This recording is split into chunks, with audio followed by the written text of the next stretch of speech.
നമസ്കാരം, ഞാൻ Rakesh M G. ഞാൻ ഈ ഒരു വീഡിയോ ചെയ്യുന്ന ആരെയും കളിയാക്കാനോ അല്ലെങ്കിൽ കുറ്റപ്പെടുത്താനോ കാര്യങ്ങളോ ഒന്നുമല്ല. പക്ഷേ ചില കാര്യങ്ങൾ മനസ്സിലാക്കണം എന്നുള്ളതിൻ്റെ ധാരണ കൊണ്ടാണ് ഞാൻ ഈ ഒരു വീഡിയോ ചെയ്യുന്നത്. അതായത് നമ്മുടെ വാഹനത്തിൻ്റെ ഹാൻഡ് ബ്രേക്ക് സ്റ്റക്കായി നിൽക്കുന്ന സമയത്ത് ഞാൻ ഒരു വീഡിയോ ചെയ്തിട്ടുണ്ടായിരുന്നു. ഹാൻഡ് ബ്രേക്ക് സ്റ്റക്കായി നിൽക്കുന്ന സമയത്ത് നമുക്കത് ലൂസ് ചെയ്യാൻ വേണ്ട, അതായത് വർക്ക്ഷോപ്പിൽ നിന്നോ ആൾക്കാരെ ഒന്നും വിളിക്കാതെ നമുക്ക് സ്വന്തമായിട്ട് ചെയ്യാൻ സാധിക്കുന്ന ഒരു കാര്യമാണ് ഫസ്റ്റ് ഗിയറിലിട്ടൊന്ന് അനക്ക് ബാക്കിലോട്ട്, അതായത് ഫസ്റ്റ് ഗിയറും റിവേഴ്സ് ഗിയറിലിട്ട് വാഹനം അങ്ങോട്ടും ഇങ്ങോട്ടും അനക്കി കഴിഞ്ഞാൽ ഉറപ്പായിട്ടും വാഹനത്തിൻ്റെ ഹാൻഡ് ബ്രേക്ക് വിട്ടു പോരുന്നതായിരിക്കും.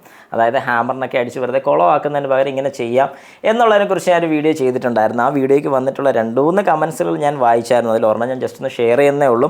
ഏകദേശം ഇതുപോലത്തെ തന്നെ കുറച്ച് 2-3 കമൻസ് വന്നിട്ടുണ്ടായിരുന്നു. അപ്പോൾ എനിക്ക് മനസ്സിലായി പലർക്കും ഈ ഒരു കാര്യത്തിൽ സംശയമുണ്ട് എന്നുള്ളൊരു കാര്യം എനിക്ക് വ്യക്തമായി. അതൊന്ന് ക്ലാരിഫൈ ചെയ്യാൻ വേണ്ടിയിട്ടാണ് ഞാൻ ഇന്നിപ്പോൾ ഈ ഒരു വീഡിയോ ചെയ്യുന്നത്. ചോദിച്ചിരിക്കുന്നത് രാജീവൻ കെ ആണ് ചോദിച്ചിരിക്കുന്നത്. ചോദ്യം ഇങ്ങനെയാണ്: ക്ലച്ച് കൂടിപ്പോകും വെറുതെ ഓരോന്നും പറഞ്ഞ്. ഇതുപോലെ തന്നെ ഞാൻ റിലേറ്റഡ് ആയിട്ട് വേറൊരു കംപ്ലയിൻറ്റും, അതായത് ക്ലച്ച് പോകും എന്ന് പറഞ്ഞുകൊണ്ട് വേറൊരു 2-3 കമൻസ് കൂടെ വായിച്ചിട്ടുണ്ട്. ഞാൻ റീസെൻ്റ്ലി ഇതൊരു സ്ക്രീൻഷോട്ട് മാത്രമേ എടുത്തിട്ടുള്ളായിരുന്നു. അപ്പോൾ ശരിക്കും പറഞ്ഞു കഴിഞ്ഞാൽ അങ്ങനെ ക്ലച്ച് പോകുമോ? അതായത് ഞാൻ ഉദ്ദേശിച്ച ഇത്ര മാത്രമേ ഉള്ളൂ, നമ്മുടെ വാഹനം ഹാൻഡ് ബ്രേക്ക് ഇട്ട് ലോക്കായി പോയെന്ന് വയ്ക്കുക. അതായത് ഹാൻഡ് ബ്രേക്ക് സ്റ്റക്കായി പോയിട്ടുണ്ടെങ്കിൽ ഫസ്റ്റ് ഗിയർ ഇടുക, ക്ലച്ച് എന്ന് പതുക്കെ കാലെടുത്ത് ആക്സിലറേറ്റർ കൊടുക്കുന്ന പോലെ 2-3 വട്ടം ഒരു ഹാഫ് ക്ലച്ച് നിർത്തുന്ന ആ സെയിം ഫീൽ, റിവേഴ്സ് ഇടുക, പിന്നെയും ഒരു ഹാഫ് ക്ലച്ച് നിർത്തുന്ന സെയിം ഫീൽ. അതായത് അങ്ങോട്ടും ഇങ്ങോട്ടും ഫ്രണ്ട് ആൻഡ് ബാക്ക് ഞാൻ പുഷ് ചെയ്യാനാണ് പറഞ്ഞിരിക്കുന്നത്. ഫ്രണ്ടിലോട്ടും ബാക്കിലോട്ടും, പിന്നെ ഫ്രണ്ടിലോട്ടും ബാക്കിലോട്ടും ഇങ്ങനെ പുഷ് ചെയ്യുന്ന സമയത്ത് അവിടെ എന്താ സംഭവിക്കുന്നത് ചോദിച്ചു കഴിഞ്ഞാൽ ചെറിയൊരു മൊമെൻറ്റോ ഉണ്ടാകും, ചെറിയൊരു അനക്കമെങ്കിലും ഉണ്ടാകും.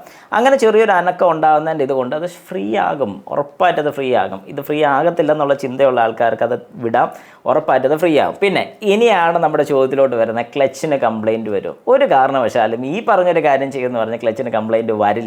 കാരണം എന്താണെന്നും കൂടെ ഞാൻ വ്യക്തമാക്കി തരാം. കാരണം നമ്മുടെ വാഹനത്തിൽ ഒരു 5 പേരെയും കയറ്റി നമ്മളൊരു കയറ്റമൊക്കെ കയറുന്ന സമയത്ത് ക്ലച്ചിന് കംപ്ലയിൻറ്റ് വരുമോ? ഇല്ല. അപ്പോൾ ഇതുപോലെ തന്നെ ഹാഫ് ക്ലച്ച് നിർത്തി എത്രയോ നേരം നമ്മൾ ഹാഫ് ക്ലച്ച് നിർത്തുന്നുണ്ടോ? കംപ്ലയിൻറ്റ് വരുന്നുണ്ടോ? ഇല്ല. വരാൻ സാധ്യതയുണ്ട്, അത്രയേ ഉള്ളൂ. ആ ഒരു സാധ്യത പോലും ഈ പറഞ്ഞൊരു പ്രശ്നത്തിൽ വരത്തില്ല. അതുകൊണ്ട് നിങ്ങൾക്ക് ധൈര്യമായിട്ട് നിങ്ങളുടെ വാഹനത്തിൻ്റെ ക്ലച്ച്, അല്ലെങ്കിൽ നിങ്ങൾക്ക് ധൈര്യമായിട്ട് നിങ്ങളുടെ വാഹനത്തിൻ്റെ ഹാൻഡ് ബ്രേക്ക് ലോക്കായി പോയിട്ടുണ്ടെങ്കിൽ, അല്ലെങ്കിൽ ഇതുപോലെ ജാമായി പോയിരുന്നിട്ടുണ്ടെങ്കിൽ, അല്ലെങ്കിൽ ജാമായി ഇരുന്നിട്ടുണ്ടെങ്കിൽ ഉറപ്പായിട്ടും ഞാൻ ഈ പറഞ്ഞ കാര്യം ചെയ്യാൻ സാധിക്കും. ഫസ്റ്റ് ഗിയർ ഇടുക, ഫ്രണ്ടിലോട്ടൊന്ന് അനക്കുക, അന്നേരം ബാക്കിലത്തെ ടയർ സ്റ്റക്കായിട്ട് നിൽക്കും, ഫ്രണ്ടിലത്തെ ടയർ ചിലപ്പോൾ വലിച്ചോണ്ട് പോകുമായിരിക്കും. പിന്നെയും റിവേഴ്സ് ഗിയർ ഇടുക, ഒന്നോടെ പുറകോട്ട് പോവുക, ഫ്രണ്ട് ബാക്ക് ഇങ്ങനെ ഒരു 5-6 അല്ലെങ്കിൽ ഒരു 8 തവണയൊക്കെ ചെയ്യുമ്പോഴത്തേക്കും വാഹനത്തിൻ്റെ ബാക്ക് ടയർ ഫ്രീ ആയിരിക്കും, 100% ഉറപ്പ്. അതിനുശേഷം നമുക്ക് വാഹനം കുറച്ച് ദൂരം ഒന്ന് ഓടിക്കാം, ബ്രേക്കൊക്കെ അപ്ലൈ ചെയ്തും കുറച്ചൊന്ന് ഹീറ്റ് ആക്കുന്നത് നല്ലതായിരിക്കും. എന്തുകൊണ്ടാണെന്ന് ചോദിച്ചു കഴിഞ്ഞാൽ ഈ സ്റ്റക്കായി നിന്ന പോർഷൻ്റെ അവിടെ ചെറിയ പാട് കാണും. ബ്രേക്ക് അപ്ലൈ ചെയ്യുന്ന സമയത്ത് ബാക്കിൽ നിന്ന് ഒരു ഗ്രൈൻഡിങ് നോയ്സ് കേൾക്കും, ഒരു എന്നൊക്കെ പറഞ്ഞൊരു ഗ്രൈൻഡിങ് നോയ്സ് കേൾക്കും.